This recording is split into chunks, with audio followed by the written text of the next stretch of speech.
I'm Greg Morris, and I'm a frequent commuter rider of the 63, and I'd like to really dovetail into some of the comments that the prior speaker made in full agreement with everything she stated.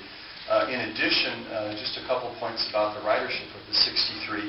You've basically got three constituents there. You've got the morning and evening commuters.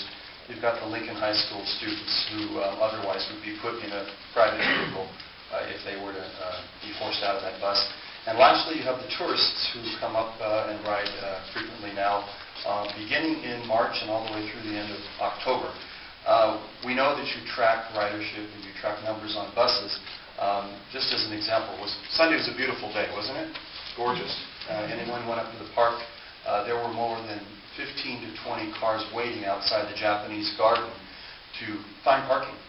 And I'm not sure if TRIMET's talked to the Japanese garden, talked to the zoo, talked to the homeowners associations in the areas, but I think all of those constituents feel that the 63 as well as the 51 are valuable assets to keep those weekend vehicles and all of those commute vehicles out of our green park areas during those times of high usage. Unfortunately, the Washington Park shuttle follows the 63 down the hill 4 months of the year, and I often see them both going down, one with a few riders and one completely empty, going down the hill right next to each other. So there's a redundancy that's built in there. The 63 takes you downtown, takes you to MAX stations. The Washington Park shuttle doesn't actually take you anywhere except the zoo stop for the TRIMET, and so many people want to get down to the Rose Garden and the Japanese Garden. They can't do that without catching that shuttle, or if the 63 were eliminated, they could not do that during the off-season. So would like to ask TRIMET to take a close look at the redundancy between the Washington Park shuttle and the 63, and as the prior speaker mentioned, maybe look at something that's more of a merging of these hillside bus lines to come up with something that's viable. Thank you for your time.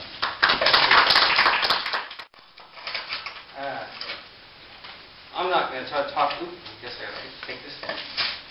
I'm not going to be talking about any specific particular lines, but just the low-hanging fruit. There's things that TRIMET can say just like that, and use that money for whatever you want.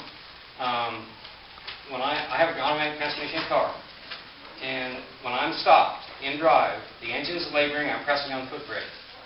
All the buses do exactly that. Wherever they stop, they're pressing on the foot brake. Even if they got a 90-minute stop for some lights, a 90-second stop for some lights. If they just put the transmission, or to put the park brake on, put the transmission in neutral, now the engine relaxes, the whole bus stops shaking, the window in the back that's going squeak, squeak, squeak, squeak, squeak, squeak, it stops squeaking because the whole bus has stopped laboring. When I went to DEQ and did a test with DEQ, when I put my stopped in drive with my foot brake on, they did an exhaust analysis, but I did the same thing, shifted to neutral. The change in oxygen and fuel consumption was 11% less oxygen and fuel, just shifting to neutral. Please tell your neighbors to put it neutral when they're stopped. I mean, I'm not talking just TRIMET, because there's people in line at Herfy's hamburger store, there's 3 people in line waiting. Well, they're all in drive. If TRIMET will educate the citizens, or do an exhaust analysis with TRIMET bus, find what your savings is, and then tell the people, so that all those people in I-5 that are waiting to cross the bridge, a mile long, they can all be in neutral and save oxygen and fuel. What do you need to live? Oxygen. What do you need to move your car? Fuel. There are the new buses, like brand new low-floor buses, there's 10 seat belts in the bus. And I noticed that the new buses, they've got these little labels on them, like this, little oval labels like that, and they weigh, they almost, a bus has like 4 or 5 grams of labels on the seat belts. You can peel these labels up. The seat belts also have, Fred Hansen, has you ever had a seat belt wear out? Probably not. If you did have a seat belt wear out, you'd order one, and it's in the books. It's got a certain number for the seat belt. Each seat belt has a label on it. You're packing that around with oxygen, fuel, tires, brakes, pavement to move need the label, take them off. Many drivers carry their own water bottles. Each water bottle has a label on it. Well, you know it's like water. The first thing you do, I left it in my pack. The first thing you do when you buy your bottle of water,